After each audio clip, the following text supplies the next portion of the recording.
How pleasing is it for yourself with the performances that have been coming from the players, obviously, that you've been putting out week in, week out? I mean, so much so that just earlier on today, Ian Harkes has been named as a Cinch Player of the Month. That must be really pleasing for you when players get recognition like that. Yeah, and again, that's all credit to Ian, and similar to the question I was asking about international recognition, when players have those individual awards, it obviously is recognition for their consistency. Ian was a player I was really excited to work with coming into the job, because I did feel like there was another 2 or 3 gears, and I still feel like that with Ian, to be fair. He is absolutely making progress. He's a top player, trains properly, he's well respected in the dressing room, and I think he's now shown on a consistent basis the qualities that he has and how important he is for the way that we want to play moving forward. I spoke to you a few months ago now when you took over the post here at Tannadice, and you were very optimistic about how things were going to go forward. 7 games into the Premier League, how do you feel it's going? Yeah, I had a level of optimism because I believed in the players. I knew that even at the earliest stage of our involvement with them, that they were responding to working with us. We also know that there's going to be ups and there's going to be downs, there'll be bumps in the road. We know that, and we're prepared for that.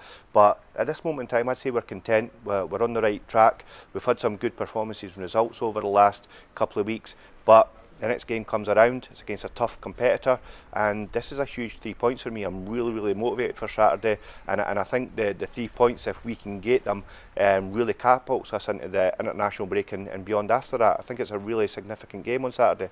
One particular question, without looking at any decisions or anything that referees are making, there have over the season, not just at Dundee United but other clubs as well, been some strange decisions that have come. Is that something that causes you much frustration, and how do you think it could be solved?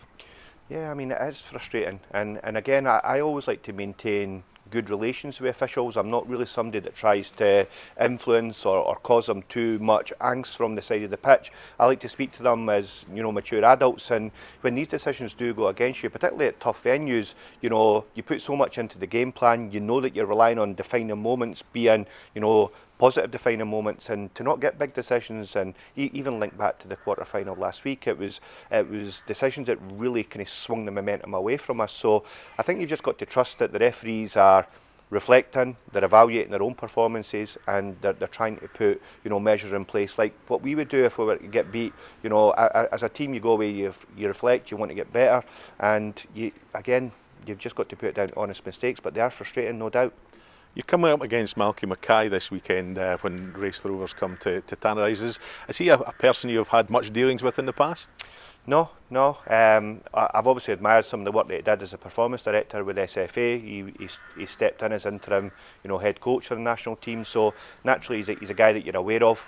Ross County are a team that have our total respect, and like I said, the work that we've done to prepare shows a team that are performing well. They're probably not getting the results that their performances merit, so we're really looking forward to a tough game at the weekend, but it's at home, the fans are returning, the players are in a good position just now, and we just need to make sure we give absolutely everything to get the 3 points.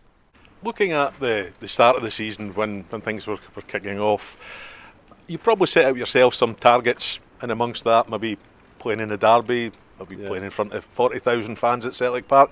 Have you got much more to tick this season, obviously, with the things the way they're going? Well, it's been a good start to the season, but nah, just look at my age, and I just want 10 or 15 games this season. That'll do me.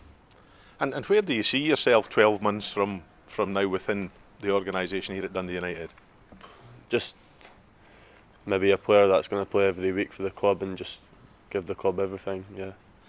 Looking at yourself and the development that you're having, how good is it for you to develop amongst the experienced players that are here at Dundee United? It must give you some sort of solid background to your game. Well, yeah, obviously I've got Charlie Mulgrew and Mark Reynolds alongside me, and Ryan Edwards, obviously 3 top players who've played the game at a high level. So yeah, I just think they helped me a lot, to be fair.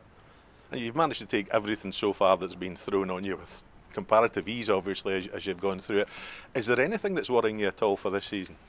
Nah, I'm a boy that doesn't really get worried. I don't really get nervous of that before games. I just go on the pitch and do my stuff. So yeah, it's all good.